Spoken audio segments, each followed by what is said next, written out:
میں ان بزرگوں کے بارے میں یہ رائے نہیں رکھتا کہ وہ کوئی جھوٹ بول رہے ہیں۔ یہ دنیا ہے، میں اس دنیا سے واقف ہوں، میرے اپنے گھر کی یہ دنیا ہے، میرے والد بھی اسی راہ کے مسافر تھے۔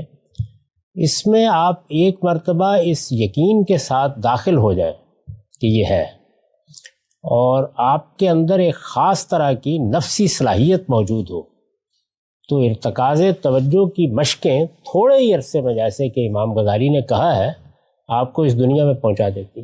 یہ جیسے ہی آپ اس راستے پر پڑتے ہیں تو سب سے بڑھ کر اپنے آپ کو جس مخلوق کے کم و بیش حوالے کر دیتے ہیں وہ جنات۔ جو آپ تفصیل سے ذکر کیا ہے کہ جو صوفیاء میں جو نظریات پائے جاتے ہیں، متوازی دین کو جو آپ نے تعبیر فرمایا، تو اب میری سمجھ میں یہ نہیں آ رہا کہ یہ لوگ جھوٹ بولتے تھے یا پھر ان کے کوئی ایسا دماغ میں کوئی چیز نظر آتی تھی جو واقعی ہی وہ اپنے چیزیں دیکھ رہے ہیں اور اس کے مطابق یہ بیان کرتے ہیں۔ اور اگر یہ بات جیسے کہ ہم لوگ جانتے ہیں بڑے بڑے اہل علم کو، بڑے بزرگوں کو، جو جن کو ہم ملے بھی ہیں، کہ ان سے جھوٹ بولنا ممکن نہیں ہے، تو ایسے لگتا ہے کہ کوئی چیز نظر آتی ہے، تو اگر یہی کانسیپٹ مان لیا جائے تو پھر کوئی کہنے والا یہ کہہ سکتا ہے کہ اللہ کے رسول کو بھی ایسا ہی کوئی چیز نظر آتی ہوگی، اور وہ غار میں جا کے وہ جو انہوں نے چلا ولہ کاٹا تھا، تو پھر یہ تو سارا کام ہی مشکوک ہو گیا۔ تو کیسے آپ تو خیر پہلے پیغمبر کے معاملے کو سمجھ لینا چاہیے۔ اس میں تو اللہ تعالیٰ نے جس طرح کا مشاہدہ ان کو کرایا جاتا ہے، جس طریقے سے حقائق ان کے سامنے آتے ہیں، اس کو بیان کیا ہے۔ میں نے توجہ دلائی ہے کہ پہلی اور دوسری وحی کی تفصیل قرآن مجید نے سورہ نجم میں کی ہے، اور یہ بتایا ہے کہ وہ کس اذعان کے ساتھ یہ گواہی دیتے ہیں۔ یہ بھی بتایا ہے کہ عالم بالا میں کیا اہتمام کیا جاتا ہے، اور پھر جو کلام صادر ہوتا ہے ان کی زبان سے، یا جو دین وہ لے کے آتے ہیں، یا جس منصب کے تقاضوں کے ساتھ زندگی بسر کرتے ہیں، وہ سب مل کے اصل میں وہ دلائل اور شواہد فراہم کرتے ہیں کہ ان کی بات حق شک و شبہ سے بالا ہو جاتی ہے۔ اس وقت بھی یہ نہیں ہے کہ محض ہم ان کے کہنے سے مان لیتے ہیں، قرآن مجید نے وہ دلائل دیے ہیں کہ وہ کیسے خدا کا کلام ہے، اس طرح اس کے بارے میں یہ شبہ نہیں ہو سکتا۔ اور یہ سب کرنے کے بعد پھر وہ یہ کہتا ہے کہ ہمارا پیغمبر بالکل سچائی سے یہ بات کر رہا ہے۔ میں ان بزرگوں کے بارے میں یہ رائے نہیں رکھتا کہ وہ کوئی جھوٹ بول رہے ہیں۔ یہ دنیا ہے، میں اس دنیا سے واقف ہوں، میرے اپنے گھر کی یہ دنیا ہے، میرے والد بھی اسی راہ کے مسافر تھے۔ اس میں آپ ایک مرتبہ اس یقین کے ساتھ داخل ہو جائیں کہ یہ ہے، اور آپ کے اندر ایک خاص طرح کی نفسی صلاحیت موجود ہو، تو ارتکاز توجہ کی مشقیں تھوڑے ہی عرصے میں، جیسے کہ امام غزالی نے کہا ہے، آپ کو اس دنیا میں پہنچا دیتی۔ اور اس میں فی الواقع ایسے ہی مشاہدات آدمی کو ہوتے ہیں۔ یہ ابتدائی چیز ہے۔ یہ جیسے ہی آپ اس راستے پر پڑتے ہیں تو سب سے بڑھ کر اپنے آپ کو جس مخلوق کے کم و بیش حوالے کر دیتے ہیں وہ جنات۔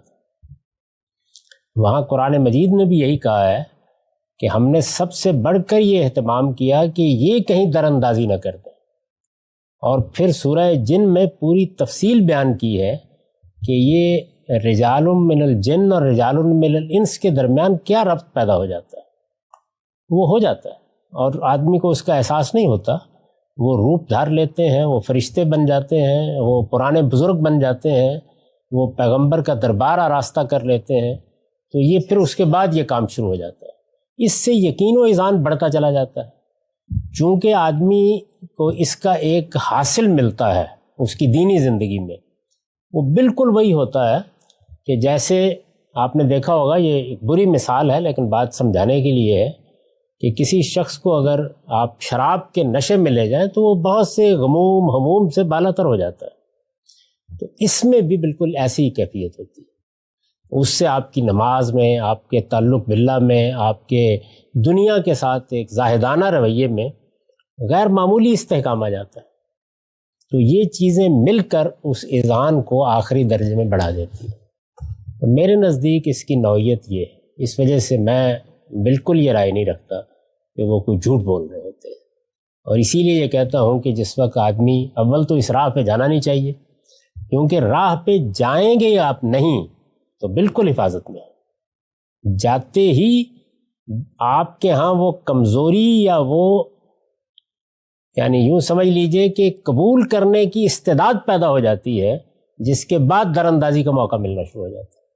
یہ ایسے ہی ہے کہ جیسے آپ نے ماہرین نفسیات کے یہاں دیکھا ہوگا کہ وہ اگر کسی کو ہپنوٹائز کرنا چاہیں تو وہ یہ کہتے ہیں کہ پہلے آپ میں سپرداری کا جذبہ پیدا ہونا چاہیے، یعنی اگر آپ ریزسٹ کر رہے ہیں پھر نہیں کچھ ہو سکتا۔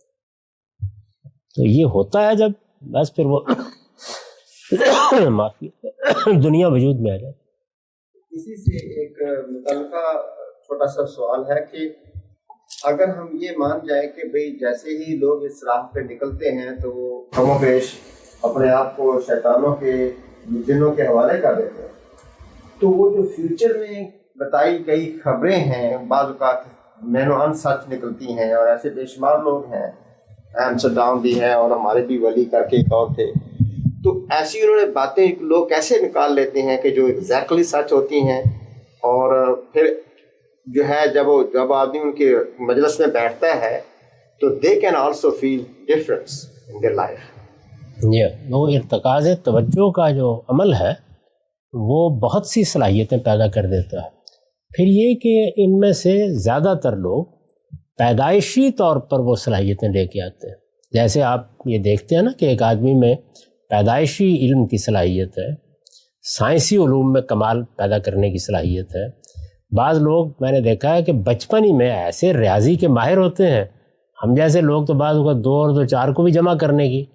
مجھے یاد ہے کہ مجھے والدہ کہتی تھی کہ میں نے کپڑا لیا ہے، مطلب 1.5 آنے کا یہ ہے، 1.25 آنے کا وہ ہے، 1.25 کا ذرا قیمت نکال دو۔ میں بالکل ہی فارغ ہو جاتا تھا، کہتی کیا پڑھا ہے تم نے اور کیا سیکھا ہے۔ تو یہ اپنے اپنے اذواق بھی ہوتے ہیں، تو اس میں یہ نفسی صلاحیتیں موجود ہوتی ہیں۔ بہت سی آپ دیکھیں، آپ گینس بک آف ریکارڈ میں چینی بچیاں ہیں اور بہت سے لوگ ہیں، تبت کے بعد لوگ ہیں جن کے ہاں یہ فطری صلاحیت موجود ہے۔ دیوار کے پار دیکھ لینا ہے، آوازیں سن لینا ہے، مستقبل کی چیزوں کا معلوم ہو جانا ہے۔ پھر جب آپ ان علوم میں جاتے ہیں تو یہ صلاحیتیں اور بڑھ جاتی ہیں، پالش ہو جاتی ہیں، اور اس کے بعد آپ بہت سے میں نے طرز کیا کہ کرامتیں دکھا سکتے ہیں، معجزات دکھا سکتے ہیں، لے جاتے ہیں۔ قرآن مجید نے اس کی خبر دے دی ہم کو کہ الذی عندہ علم من الکتاب، وہ ملکہ بلقیس کا تخت اٹھا کے لے آیا۔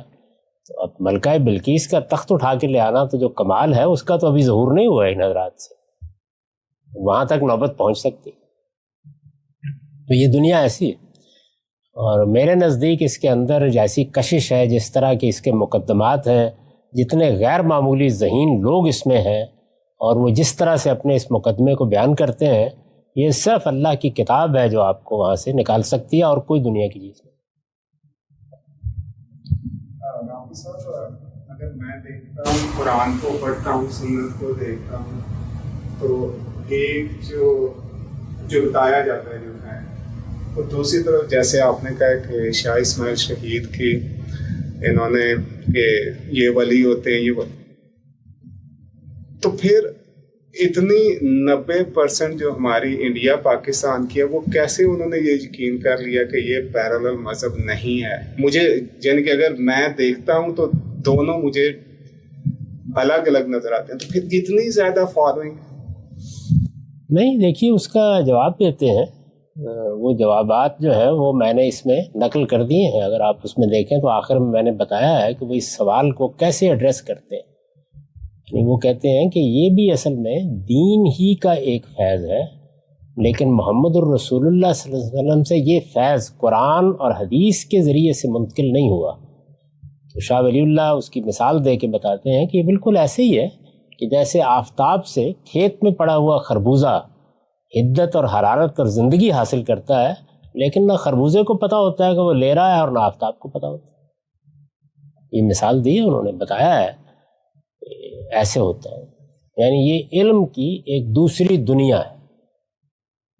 اور جب اس پر اعتراض کیا جائے تو اس کے جواب میں بھی یہی کہتے ہیں کہ آپ لوگوں نے یہ اصل میں اس کا مزہ چکھا نہیں ہے، آپ کیا جانتے ہیں اس وجہ سے میں تو اس پہ نہیں تنقید کر رہا کہ یہ ٹھیک ہے، یہ غلط ہے، یہ صحیح ہے۔ میں تو صرف یہ بتا رہا ہوں کہ دیکھیے قرآن مجید سے جو تصویر سامنے آتی ہے وہ یہ ہے، اور اس کے مقابل میں ایک تصویر یہ ہے. تو آپ اس کو الگ الگ پہچان لیجئے. اس کے بعد اگر کوئی غیر معمولی صلاحیت حاصل ہے کہ دونوں کو ایک کر سکیں، کرتے رہیے زندگی بھر. مجھ سے تو نہیں ہو سکی. السلام علیکم سر. یہ میرا ایک اس کے اندر پرسنل اپنا ایکسپیرینس ہے جس کے اندر مطلب ایسا لگتا ہے کہ انسان جو ہے وہ خدا سے بالکل ایسا تعلق گہرا ہوتا چلا جاتا ہے اس جب راہ پہ انسان چلتا ہے کہ اب اگر میں سوچتا ہوں تو وہ تعلق اس طرح کا جو تعلق جو خدا کے ساتھ جو بنا تھا اس وقت، وہ مطلب میرے سوچتا ہوں کہ ایسا تعلق اگر خدا کے ساتھ کبھی بن سکے تو کیا ہی بات ہے، کیا ہی کہنے ہیں، رائٹ. اور ذہانت مطلب ایسے ذہن ایسے کھل جاتا ہے جیسے انسان اس طرح کی چیزیں کر رہا ہوتا ہے جو اب میں خواب میں بھی نہیں سوچ سکتا کہ ایسا کبھی کر پاؤں. تو یہ جو امپیریکل ایویڈنس ہوتا ہے اس کو تو ڈینائی تو خیر نہیں کیا جا سکتا، رائٹ. مطلب یہ آپ ایکسپیرینس کر رہے ہوتے ہیں. مگر میرا سوال یہ ہے کہ جب خدا کے ساتھ تعلق آپ کا بن رہا ہے، آپ کا ایک اتنا زیادہ شکر کا جذبہ پیدا ہو رہا ہے اور اتنا زیادہ خدا کے ساتھ ایک بڑا گہرا ایک تعلق بن رہا ہے، تو پھر اس میں اس کے اندر پھر خرابی کیا ہے علاوہ اس کے کہ چلیں وہ ٹھیک ہے، وہ اگر آپ اس کو نہ مانیں، وحدت الوجود کے فلسفے کو نہ مانیں اور اس طرح کی چیزیں مطلب اس طرح کی چیزوں میں نہ پڑیں، مگر باقی جو ہے اس کے اندر خرابی کیا ہے؟ تو کوئی سلسلہ آپ قائم کیجیے ایسا کہ جس میں وہ باقی چیزیں نہ دہرائیں اور صرف اتنا ہی رہ جائے. پھر اگر اس میں کامیابی ہو جائے تو ہم فقیروں کو بھی خبر دیجیے. اچھا ٹھیک ہے. یعنی یہ کیا وجہ ہے کہ وہ باقی چیزوں کے بغیر یہ ملتا ہی نہیں ہے نا. ایک قابل غور بات، تو یہ پورا پیکج ہے. تو اگر آپ اس کو ایجاد کر سکیں تو یہ بڑی خبر ہوگی دنیا کے لیے. یہ خود یہ حضرات بھی اس کی صحیح کرتے ہیں، عام لوگوں کے سامنے وہ اس کے اسی پہلو کو زیادہ نمایاں کرتے ہیں. لیکن اللہ تعالیٰ کے ساتھ ہمارے تعلق کے بارے میں یہ سمجھ لینا چاہیے کہ اس میں ہمیشہ صحابہ کرام کو معیار بنانا چاہیے، اس لیے کہ ان کے حق میں اللہ کی سند موجود ہے، خیر امت ہے. یہ میں نے نقل کیا وہ اقتباس جس میں دیوبند کے ایک بڑے شیخ یہ بیان کرتے ہیں کہ ان کے سامنے بھی یہ سوال تھا کہ صحابہ کرام کی زندگی میں تو ہم دیکھتے ہیں کہ حضور کے ہوتے ہوئے گناہ ہو گیا، غلطی ہو گئی، کوتاہی ہو گئی، بہت سے معاملات ہیں جو سامنے آتے ہیں. تو وہ کہتے ہیں کہ ہمارے مشائخ سے تو اس کا کبھی صدور نہیں ہوتا. تو یہ چیز ظاہر ہے کہ اشکال پیدا کرتی ہے. تو اس کا دیکھیے انہوں نے جواب کیا دیا.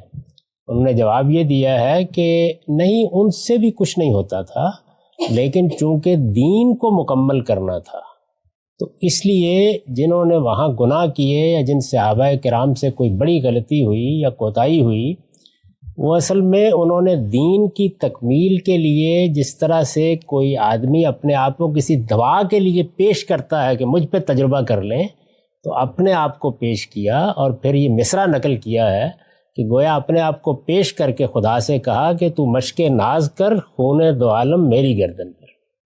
تو اس طرح ان سے گناہ بھی ہو گئے، یعنی یہ کرائے گئے گویا تاکہ دین کی تکمیل ہو جائے، ورنہ کوئی امکان نہیں. جو اللہ کے رسول صلی اللہ علیہ وسلم اور وحی کے انقطاع کے بعد جو صحابہ کرام ایسا کرتے تھے وہ اب آپ اتنے سوالات نہ کریں. اس کے بعد پھر کچھ ہیں روایات میں کچھ چیزیں مل جاتی ہیں، کوئی یا ساریت الجبل ہو گیا، وہ ہو گیا، وہ ہو گیا، پھر اس سے یہ دنیا چلتی رہتی ہے. ان روایتوں کی حیثیت کیا ہوتی ہے کیا نہیں ہوتی وہ الگ بحث ہے. وہ آپ کریں گے، تنقید کریں گے، تنقید کریں گے، کبھی متن پر کبھی سند پر.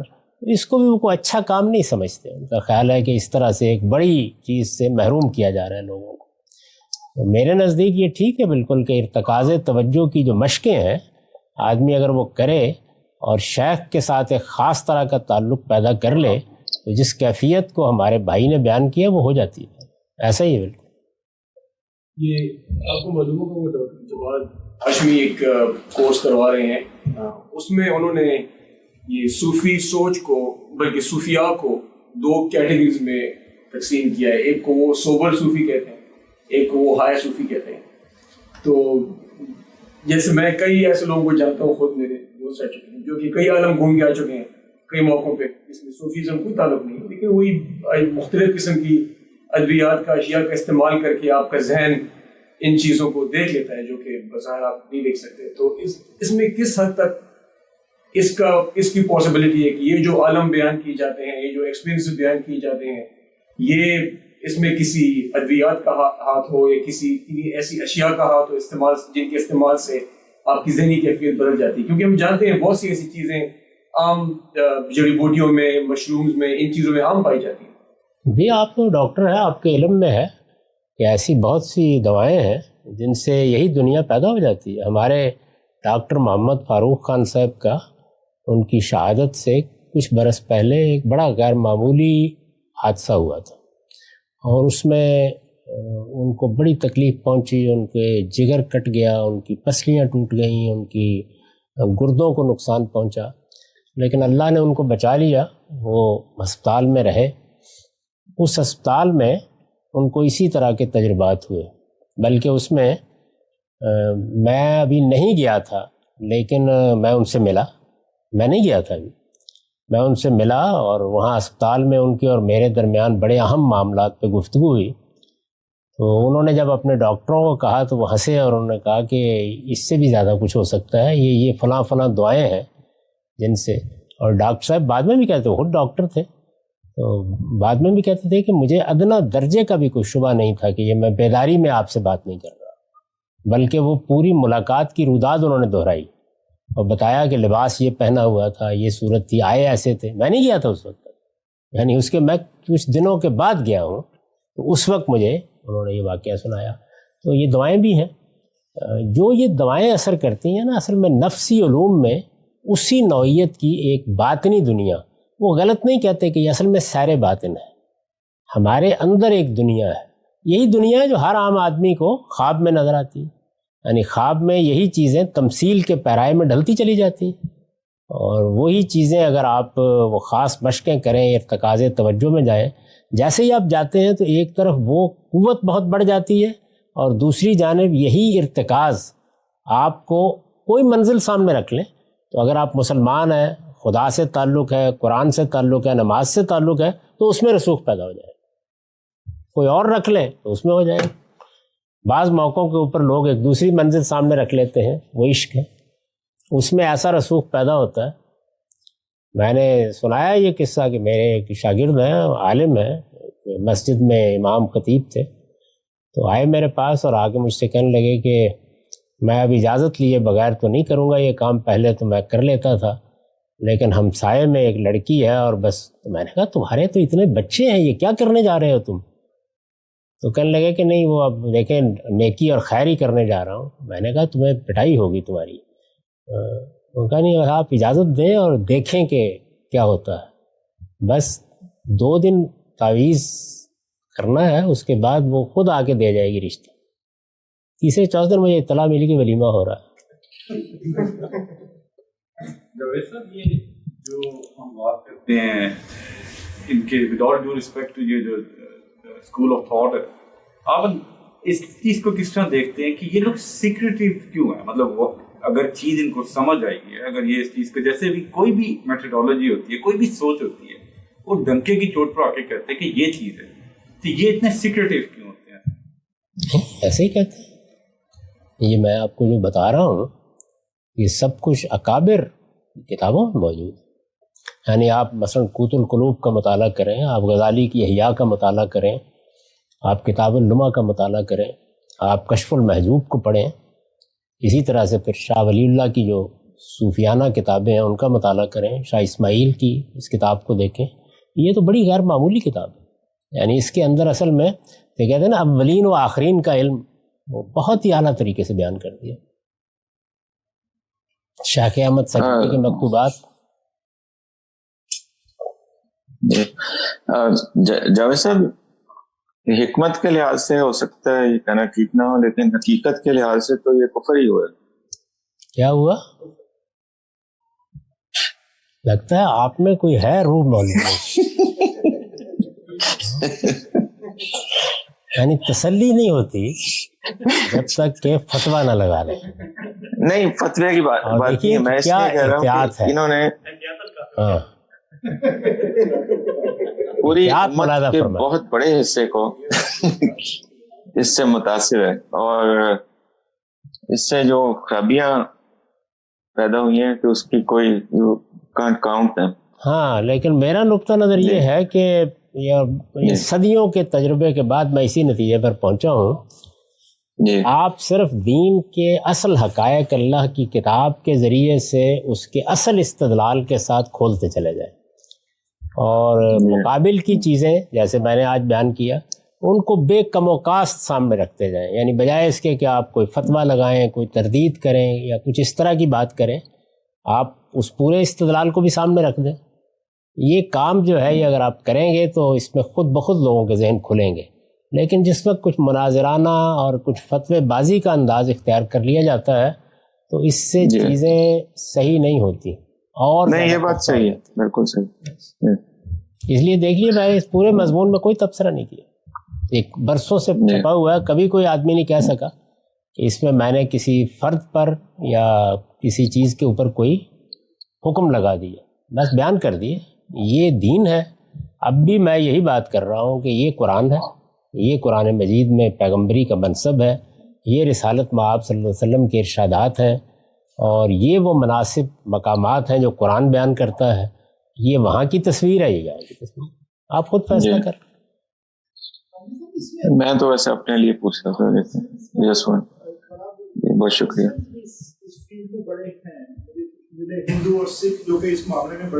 اس کا اس سے کوئی تعلق نہیں ہے مسلمان یا غیر مسلم سے، یہ تو ایک عالمگیر مذہب ہے، عالمگیر مذہب۔ یہ آپ کو وہ بھی بڑے اپنے اللہ کو پہنچے ہوئے ہیں، اور وہ بھی ریلیجن میں اس میں کوئی ریلیشن نہیں ہے اس روحانیت کے، مذہب سے اس کا کوئی تعلق بھی نہیں، کسی بھی ریلیجن سے۔ یہ ایک آن لائن سوال موصول ہوا ہے، یعنی مذہبی لوگ نہ ہوں تب بھی اس راستے پر بڑھ جاتے ہیں، لیکن اس میں ایک نقصان ہوتا ہے، وہ یہ ہے کہ جس وقت قوتیں اور طاقتیں حاصل ہو جاتی ہیں تو پھر ظاہر بات ہے کہ جو انسان کے اندر ایک اور دنیا بھی تو ہے نا خواہشات کی، وہ اس کے اسیر ہو جاتے ہیں۔ مذہب کا یہ فائدہ ہوتا ہے کہ اس میں انسان ان راستوں پر نہیں جاتا۔ یہ سوال ہے کہ دیکھنے والوں کو یہ نقصان ہوتا ہے کہ چونکہ وہ نہیں جاتا بلکہ اور زیادہ عبادت میں، ریاضت میں پختہ ہوتا ہے، تو اس سے تصویب ہونا شروع ہو جاتی ہے کہ وہ سب بھی درست ہے۔ یہ ہے ایک نازک چیز اس میں، یعنی وہ طریقہ اختیار کریں تو وہاں شیطنت آ جاتی ہے، یہ اختیار کریں تو اس کا یہ نتیجہ نکلتا ہے۔ جی، اسی بات سے متعلق سوال پوچھا ایک صاحب نے کہ شیخ عبد القادر جیلانی کی ایک عبارت انہوں نے لکھی ہے، کل حقیقت لا تشهد لها الشریعہ وهو زندقہ، ہر وہ حقیقت جس کا دعویٰ ثبوت شریعت میں نہ ہو وہ زندقیت یا بے دینی ہے۔ تو یہ پوچھتے ہیں کہ انہی حضرات کی کتابوں میں اس طرح کی عبارتیں مل جاتی ہیں، تو اس کی روشنی میں جو باتیں آپ نے بتائی ہیں ان کی توجیہ کیوں نہ کی جائے، جب وہ یہ مان رہے ہیں کہ شریعت ہی اصل ہے اور باقی سب کچھ اس کتاب ہے۔ آپ فتوحات مکیہ کو پڑھیں، اس میں بھی وہ یہی بات بیان کرتے ہیں، بلکہ فتوحات مکیہ میں جو عقائد بیان کیے ہیں شیخ اکبر نے اپنے، ان پر تو نثار جائیے، تو یہ ساری چیزیں بالکل ٹھیک ہیں۔ تو اب ان کو کہیں کہ یہ ذمہ داری سنبھالیں اور یہ جو کچھ بیان فرمایا جا رہا ہے اس کی توجیہ کر دیں اس کی روشنی میں۔ یہ اصل میں دنیایں دو الگ الگ ہیں۔ السلام علیکم۔ آپ دیکھیے نا کہ اب مثلا میں آپ کہتے ہیں نا شریعت کے خلاف نہیں، یہ کہہ رہے ہیں نا، میں تو یہ کہہ رہا ہوں کہ رسول اللہ نے یہ فرمایا ہے، تو اب آپ اصل میں کیا کر رہے ہیں، اس پوری تاریخ میں دیکھ لیں، آپ ان چیزوں کی توضیح نہیں کر رہے یا ان سے دستبردار نہیں ہو رہے، آپ لم یبقى من النبوہ الا المبشرات کی توضیح کر رہے ہیں، الٹ ہے صورتحال، اس کو ماننے کے لیے تیار نہیں۔ تو اگر یہ کوئی ایسا راستہ تلاش کر لیں تو مجھے کسی سے دشمنی ہے نہیں، بالکل۔ السلام علیکم غامدی صاحب، یہ کرامات کے سلسلے میں ایک سوال ہے. جیسے ابھی آپ عرض کر رہے تھے کہ کرامات وغیرہ کا جو یہ حصول ہے اس کا تعلق کوئی اسلام سے نہیں بلکہ بہت سے دوسرے مذاہب سے تعلق رکھنے والے لوگوں نے بھی نفسی علوم میں مہارت حاصل کر کے ایسا کام کیا ہے. تو آج کی دنیا میں یہ چیز ہمیں اتنی نظر نہیں آتی واضح طور پہ. اس کی یا تو باتیں ہم کچھ پرانی کتابوں میں ہی پڑھتے ہیں یا پھر ہمیں کہیں سنی سنائی باتوں میں یہ چیز ملتی ہے. تو اگر ہم قرآن پاک کا بھی بیان سامنے رکھیں جو قرآن نے ملکہ بلقیس کے تخت کے بارے میں بیان کیا ہے، تو یہ کیسے سمجھا جا سکے گا کہ آج اس کا حصول ہو سکتا ہے؟ اور اگر نہیں ہو رہا تو قرآن کا بیان تو سامنے ہے، اس کی ذرا توجہ کیجیے گا. اصل میں جس وقت آپ لوگ باغی ہو جاتے ہیں نا تو آپ ان حلقوں میں جاتے نہیں. جائیں ذرا اور دیکھیں کیسے کیسے لوگ وہاں پائے جاتے ہیں. میں تو چونکہ رہا ہوں اس لیے میں نے تو اپنی آنکھوں سے دیکھے ہیں، میرے اپنے کچھ تجربات ہیں اور وہ بالکل ٹھیک ہے. ایسے ہی ہوا ہے. خود میرے اپنے ساتھ بعض بزرگوں کے تجربات ہیں جن کا انکار نہیں کیا جا سکتا. تو یوں نہیں ہے کہ یہ علوم باقی نہیں رہے یا ان کے ماہرین باقی نہیں رہے، ایسا نہیں ہے. ہم اس دنیا میں جاتے نہیں. میں سیکریسی کی بات کر رہا تھا، اس کے اندر جب یہ انیل حق والا نعرہ جو سر ربوبیت کا راز افشاں کرنے والی بات ہے، تو وہ سیکریٹیو نہیں ہوا تھا کہ تم ٹھیک تھے لیکن تم نے بات آگے کیوں کر دی؟ اس ریفرنس میں اگر بات کی. ہاں، یعنی وہ یہ کہتے ہیں کہ یہ جو علم ہے یا یہ جو دنیا ہے، اس دنیا کو عامی لوگوں کے سامنے نہیں آنا چاہیے. عامی لوگوں کے سامنے عارفوں سے بیان کی جائے گی، بیان ہو.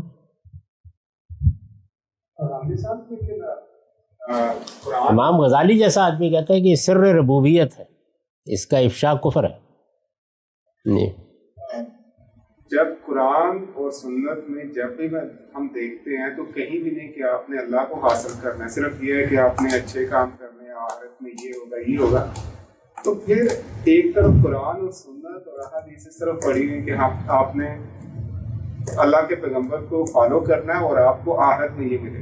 تو یہ کہاں سے آ گیا کہ میں نے یا دوسروں نے اللہ سے ملاقات کرنی ہے یا وہاں پہ پہنچنا ہے؟ یہ کہاں سے آ گیا؟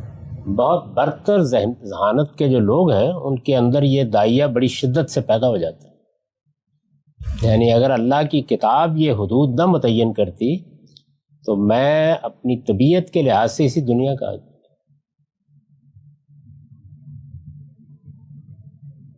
ایک خاص طرح کی ذہانتیں ہوتی ہیں جو نہیں مطمئن ہوتی اتنے پر. یعنی دل چاہتا ہے کہ اگر یہ دنیا حاصل ہو سکتی ہے تو کیوں نہ حاصل کی جائے. دلی کا نام لے کر علماء کرام اور صوفیہ نے تو ایک تہلکہ مچا دیا، یعنی کہ اسلام کو جب تک تمہاری چلا دی بس سخت سخت باتیں نہیں کرنی، اس سے بچنا چاہیے. بہت زیادہ اس کے اوپر اسلام کے میں بار بار یہ توجہ دلاتا ہوں کہ اب ہمارے ہاں علم کا طریقہ ہونا چاہیے چیزوں کے بارے میں. اور علم کا طریقہ یہی ہے کہ آپ مختلف نقطہ نظر کو، مختلف تعبیروں کو بے کم و کاست جیسے کہ وہ ہیں سامنے رکھ دیں. اب یہ برسوں ہو گئے اس مضمون کو چھپے ہوئے، تو بہت سے لوگ یہ تبصرے اس کے اوپر کرتے ہیں کہ دیکھیے اس میں انہوں نے چند اقتباسات بیان کر دیے ہیں، پوری بات بیان نہیں ہوئی. تو میں ہمیشہ یہ کہتا ہوں کہ بھئی آپ اس میں سے سب سے زیادہ کوئی نازک مقام لیں ایک، اور اس کو اصل سیاق سباق میں رکھ کے بتا دیں. یہ پچھلے سارے عرصے کے دوران میں یہ کام کسی نے نہیں کیا، وہ اپنی جگہ پڑا ہوا.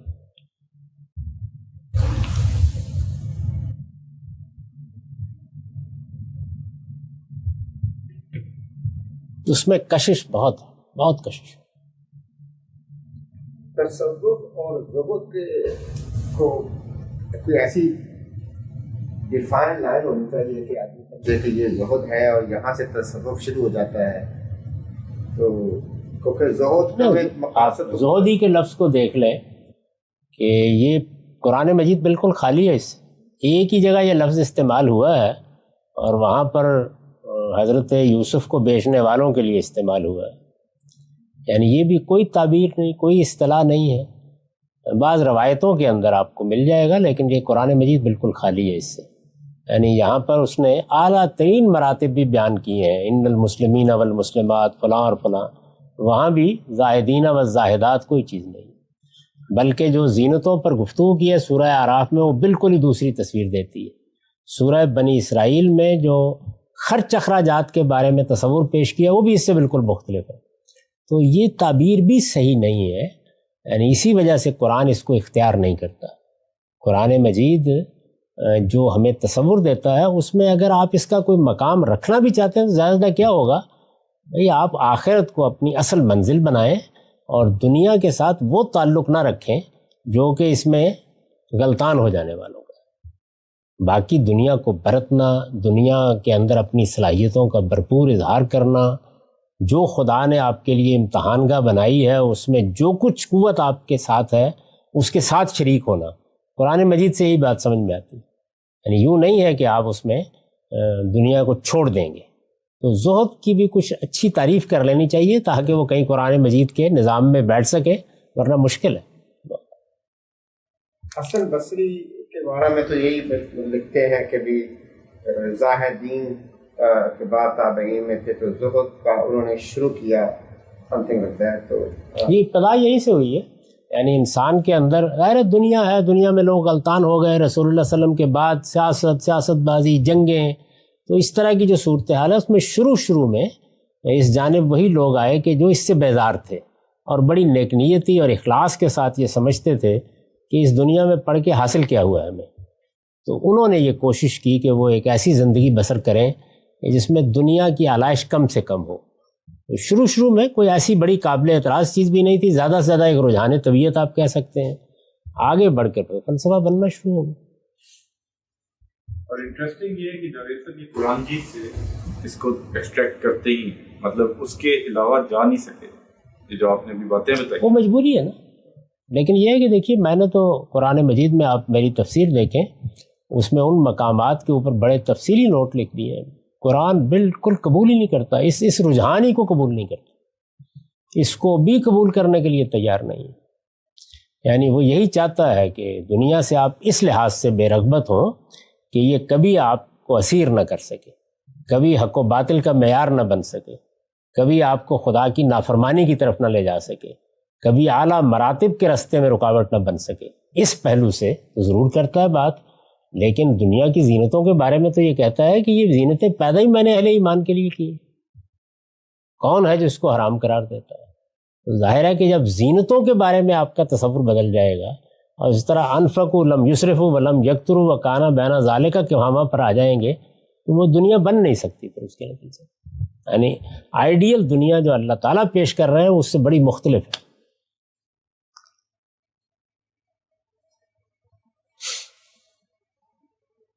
ہمارے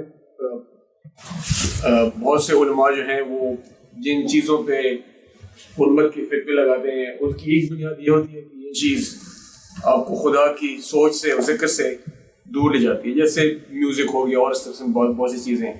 تو کیا یہ سوچ، یہ ذہنیت جو ہے جو کہ ہمارے انڈو پاک میں بہت شدت سے پائی جاتی ہے، بعض اور علاقوں میں آپ کو اتنی شدت سے نہیں ملتی، کیا اس کی بنیاد بھی اسی صوفیاء کی لائن سے ہے کہ وہ اپنے آپ کو بالکل دنیا سے الگ کر کے، دنیاوی چیزوں سے الگ کر کے اتنا خدا کی سوچ میں اور ذکر میں محو ہو جائیں کہ کوئی بھی ایسی چیز جو ان کو سے نکالے وہ ان کے لیے قابل قبول نہیں ہے؟ دیکھیے اصلاً یہ بات غلط نہیں ہے، اصلاً تو ہمیں ہر چیز کے بارے میں یہ دیکھنا چاہیے کہ یہ ہمیں اللہ کی طرف لے جا رہی ہے، دین کی طرف لے جا رہی ہے، خیر کی طرف لے جا رہی ہے، یا اس کے مقابل میں کسی دوسرے راستے کی طرف کھینچ رہی ہے۔ اس کو فتوے کا موضوع نہیں بننا چاہیے۔ جو غلطی ہے وہ یہ ہے، یعنی میں یا کوئی اور یا کوئی فقیہ یا عالم بیٹھ کے حرمت حلت کی فہرستیں اپنی طرف سے نہیں تیار کر سکتا۔ اس میں یہ بتانا چاہیے کہ تمہاری زندگی کے مقاصد یہ ہیں، اعلیٰ مقاصد کو سامنے رکھنا چاہیے۔ یعنی یہ بات کہ انسان نماز سے غافل ہو جائے، یہ بات کہ اس کی روزے کی طرف رغبت ختم ہو جائے، یہ بات کہ وہ حرام حلال کی تمیز کھو بیٹھے، تو یہ تو بڑی بدقسمتی کی بات ہے۔ لوگوں کو یہ کہنا کہ اپنے آپ کو اس صحیح راستے پر رکھنے کے لیے جو چیزیں غلط طرف لے جانے والی ہیں ان سے بچنے کی کوشش کرو، یہ آپ پر چھوڑ دینا چاہیے۔ یعنی اس کی کتنی مقدار کو آپ گوارا کریں گے، کتنی میں پڑے ہٹ جائیں گے، انسان اپنے مزاج کو، طبیعت کو دیکھ کر یہ فیصلے کرتا ہے. تو اگر بات یہاں تک کہی جائے تو کوئی قابل اعتراض بات نہیں ہے. یہ خرابی وہاں ہوتی ہے جہاں ہم اس کو یہ فتنے کا باعث بنے گا، یہ فلاں چیز کا باعث بنے گا حرام، یہ کہنے کا حق نہیں ہے جب تک اللہ اور اللہ کے رسول نے اس کو حرام قرار نہیں دیا. تو وہ تو آپ دیکھیے کہ ایک کھیل میں آپ کا اشتغال، کھیل کیا، تجارت میں اشتغال، مال کمانے میں اشتغال، وہ ان بے شمار چیزوں میں رکاوٹ بن جاتا. کتاب پڑھتے کبھی کبھار نماز کے ٹائم نکل جاتا ہے. گفتگو میں بیٹھے ہوئے بعض لوگوں کو تجربہ پیش آیا ہوگا کہ آپ یعنی بحث ہو رہی ہے، گفتگو ہو رہی ہے، مجلس گرم ہے، تو نہیں خیال رہا کسی کو کہ نماز پڑھے. تو ایسی سب چیزیں جتنی ہیں ان پر توجہ دلانی چاہیے. بات اصل میں بالکل صحیح ہے کہ ہر وقت نگران رہنا چاہیے کہ میرا رخ کدھر ہے، اللہ کی طرف ہے، اللہ کے دین کی طرف ہے، نماز کی طرف ہے، اللہ کی یاد کی طرف ہے یا نہیں ہے. اب دیکھیے نا کہ خمر میسر پر تبصرہ کرتے ہوئے یہی کہا ہے کہ یہ چیزیں تمہارے اندر عداوت بھی پیدا کرتی ہیں اور تمہیں اللہ کی یاد اور نماز سے بھی غافل کر دیتی ہیں. تو نماز سے غفلت ایک بڑا حادثہ ہے، یا اللہ کی یاد سے غفلت. اس کی نگرانی کا احساس پیدا کرنا یہ اپنی جگہ پہ بہت صحیح بات ہے. سر سوال یہ تھا کہ اگر کیا یہ بات درست ہے کہ جو ہماری شاعرانہ جو دنیا ہے اس کے اندر جو عشق اور عقل کا جو تقابل کیا جاتا ہے، اس میں عشق جو ہے وہ اس کو ہم تصوف سمجھ لیں اور عقل کو جو ہے وہ دین، جو اللہ کا دین ہمیں چیز سکھا رہا ہے، جس کی طرف ہدایت کر رہا ہے، وہ سمجھ لیں. اگر ایسا ہے تو پھر وہ ہم اللہ کا جو دین ہے وہ کیا وہ جذبہ پیدا کر دیتا ہے کہ جس میں بے خطر کود پڑا آتش نمرود میں عشق، یا کنجش کے فرومایا کو شاہی سے لڑا دو، اور وہ چیزیں وہاں تک ہم پہنچ جاتے ہیں عشق کی، جو چاہے وہ ایک دماغی خرابی ہو لیکن اس کے باوجود کہ اللہ کا دین بھی ہمیں اس مقام تک لے جا سکتا ہے کسی طرح. دیکھیے یہ میرے اندر کیا جذبہ ہے، میں کسی چیز سے کتنی محبت رکھتا ہوں، اس کے لیے کتنی قربانی دینے کے لیے تیار ہو جاتا ہوں، یہ تو مجھے خود اپنے اندر پیدا کرنا ہے. یعنی یہ چیزیں دین نے نہیں پیدا کرنی، خود مجھے پیدا کرنی ہے. اللہ نے جو صلاحیتیں دی ہیں انسان کو، ان کو نشو و نما دینا، جو اس کے اندر داعیات پیدا کیے ہیں، محرکات پیدا کیے ہیں کسی بھی عمل کے لیے، ان کو توازن کے ساتھ آگے بڑھانا، یہ میرا آپ کا کام ہے. تو یہ چیز تو خواہ دین پہ آپ کام کر رہے ہوں، سیاست میں آپ سرگرم ہوں، کوئی مشن لے کے بڑے ہوں، میں تو کہتا ہوں کاروباری کرنے کے لیے نکلے ہوں، ہر جگہ ضروری ہے، ہر جگہ. لیکن یہ انسان پیدا کرتا ہے، مذہب کا یہ کام نہیں ہے. مذہب تو آپ کو وہ نسخہ دے رہا ہے جس کو آپ نے استعمال کرنا ہے. اس میں حکمت بھی ہے، اس میں قانون بھی ہے. اس کو استعمال کرنے کے لیے آپ کے اندر رغبت پیدا ہو، آپ اس کو استعمال کرنے کا حق ادا کر دیں، آپ اس میں جانثارانہ شریک ہو جائیں، آپ اپنے وجود کو نظر کرنے کے لیے تیار ہو جائیں. یہ کام مجھے آپ کو خود کرنا ہے، یہ مذہب نے نہیں کرنا کسی چیز نے. یعنی اس کے لیے اگر کوئی فرض کر لیجئے کہ تربیتی کام بھی آپ کریں گے تو وہ بالکل ایسے ہی ہے جیسے ہم تعلیم دیتے ہیں یا چیزوں کو نشو و نما دینے کے لیے کام کرتے ہیں. تو اس کو مذہب سے نسبت ہی نہیں دینی چاہیے. مذہب کے لیے جس طرح اس کی ضرورت ہے کہ میں علمی اور عقلی رویہ اختیار کروں تاکہ سمجھوں، جس طرح یہ ضرورت ہے کہ میں عمل میں اپنے اندر وہ جذبہ پیدا کروں کہ میں اللہ کے لیے بڑی قربانی دینے کے لیے تیار ہو جاؤں. مذہب میں بھی تو منتہائے کمال اپنے جان و مال کو نظر کر دینے ہی کو قرار دیا گیا نا. ان اللہ اشتری من المؤمنین انفسهم واموالهم بان لهم الجنہ. تو منزل تو وہاں بھی وہی ہے، لیکن اس منزل کا جذبہ پیدا کرنا یہ تو میرا کام ہے، مجھے کرنا ہے. تو اس لیے پہلی چیز تو یہ ہے کہ اس کو مذہب یا تصوف سے متعلق ہی نہیں کیا جا سکتا. عشق کسی چیز کے ساتھ غیر معمولی جذباتی تعلق، اس کے داعیات فطرت میں رکھے گئے. اب مجھے ان کو نشو و نما دینی ہے، حدود کے اندر رہ کے دینی ہے، توازن کے ساتھ دینی ہے. یہی عشق کا جذبہ ہے جو کسی عورت سے متعلق ہوتا ہے، کسی معشوق سے متعلق ہوتا ہے اور آدمی کو راتوں کو جاگنے پہ مجبور کر دیتا ہے. وہ اپنا سونا جاگنا وہ فراموش کر کے بیٹھ جاتا ہے.